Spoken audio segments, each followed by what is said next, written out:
La famosa balissa, teniu aquesta que... Sí, jo sí que la tinc. No. La tens. Sí, t'ho prometo. La balissa Me l'ha comprat el meu pare, també t'ho dic. Aquesta que s'ha de posar al cotxe. Sí. Jo no sé si és la bona, perquè ara La balissa d'emergència un munt de al cotxe. requisits i no sé què.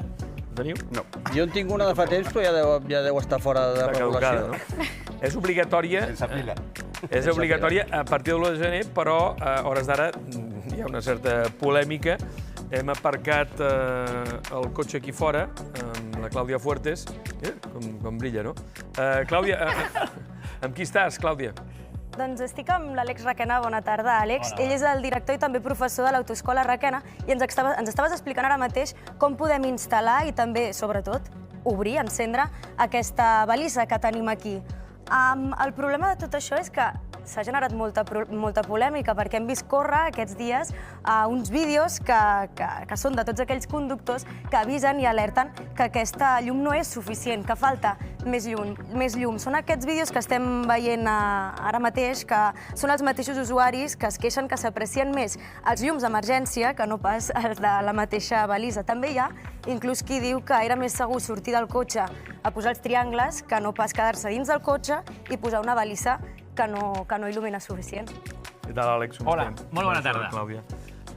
Es veuen prou, aquestes balisses? A veure, hem d'aprendre a posar-les bé. Ah, sí? Perquè, clar, de primera sortim del cotxe i ja l'hem posada al Si sostre. fossis de la secreta, una mica, no? Correcte. Però aquí no es veurà bé, perquè els cotxes venen de darrere.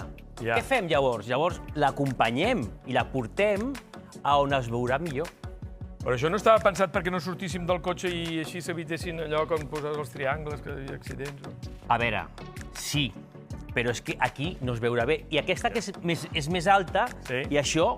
Ja aquí queda tapat. Però jo no? fico això, tu digue'm, és que no es veu res. Ja. Aquesta és la polèmica, no? Ja. Que hi ha hores del dia. A veure, si és de nit Sí. i és un lloc clar i és una recta, es Encara veurà es molt veu. bé. Ja. Vale? Però l'important ja no és tampoc això, és també que està connectada. És a dir, que quan la posem en marxa dirà aquí hi ha un cotxe avariat o espatllat o ha tingut un accident, per exemple. Però, Clàudia, n'hi ha algunes que tenen el logotip de la DGT, però en canvi no són bones, no? Correcte. De fet, ja és la mateixa Facua qui està alertant que s'estan venent balisses no homologades, el que comentaves tu, Gracet. I, de fet, en un comunicat han acusat directament a la Direcció General del Trànsit d'estar afavorint un frau massiu. Tot i així, cal dir també que la DGT ha publicat un llistat amb tots els models i tots els números de referència d'aquestes balisses que sí que són oficials i que, per tant, es poden utilitzar. Però l'Organització de Consumidors diu que no és suficient. Caram, no n'hi ha prou.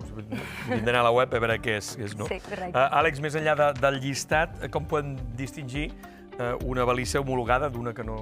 És molt important agafar pàgines oficials on es venguin coses oficials i, de tota manera, quan tu vas a la tenda, per exemple, o la compres per internet, assegurar-te a la capsa hi ha bé l'homologació si és o no vàlida aquesta balisa. Perquè, per exemple, aquesta no val per res. Sí? Aquesta, la vam comprar i dic, bueno, doncs jo la deixo al cotxe i ja estarà bé. Però això no està homologat. No serveix. El llum que fa no és suficient, Vaja. no està homologat, no està connectada. Van a piles. Sí, van a piles o amb bateries, però sí, van a piles.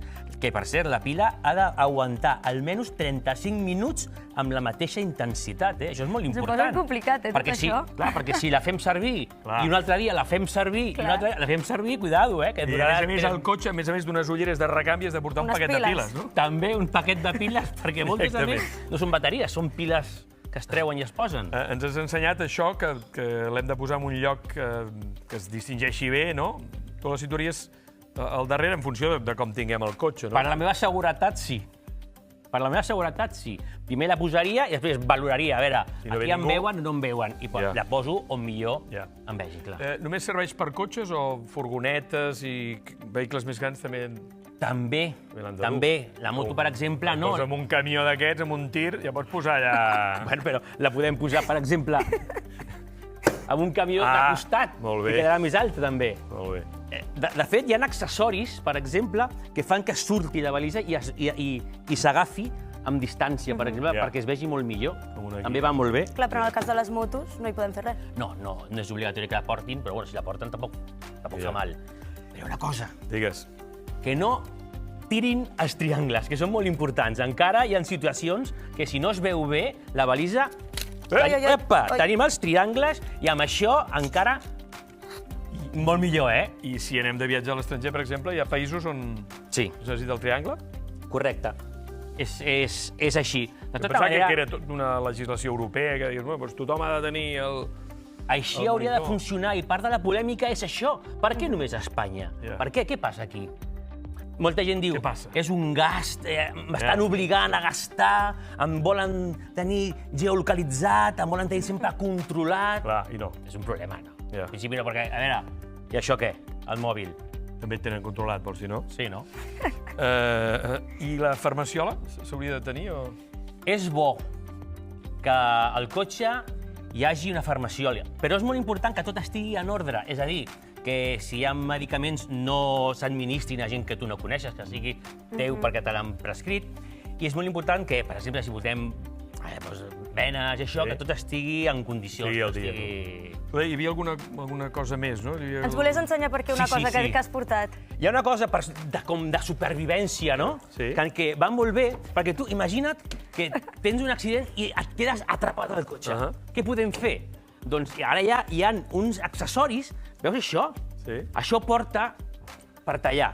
Llavors, si tu et quedes agafat dintre del cotxe i no pots sortir, Sí. fiques així i fots raca! I talles. trenques el cinturó. Està molt bé. Però després dius, no puc sortir, perquè els vidres són molt durs. Tu dius, jo tinc una pedra i el trenco, però quan tu vols trencar un vidre, No es trenca. no és tan fàcil. Jo l'he donat amb un pal i no es trenca. Llavors tenim aquests bastonets com els que estan als autobusos. Sí, És aquells martellets. Correcte, doncs això fas així, fas pum! I peta tot el vídeo. Que si peta, que si peta. I a més, si porta Una llanterna llum, i tot. doncs molt millor. Ja. Però aquest és obligatori o no? Això no és obligatori. Això és- Al cotxe es poden portar moltes coses. Per exemple, ara arriba l'hivern Ja. i llavors portem, per exemple, una rasqueta per treure el gel dels vidres. Va molt bé, d'acord? Si no anem a llocs on ens obliguin a portar cadenes, però sí podem portar nosaltres cadenes al cotxe perquè sabem que pot passar que hi hagi una nevada o... Qualsevol cosa. Mai se sap. Doncs moltes gràcies, Àlex Requena. Ja ho saps, has pres nota de tot, Clàudia. i tant. Alerta, perquè us vull avisar d'una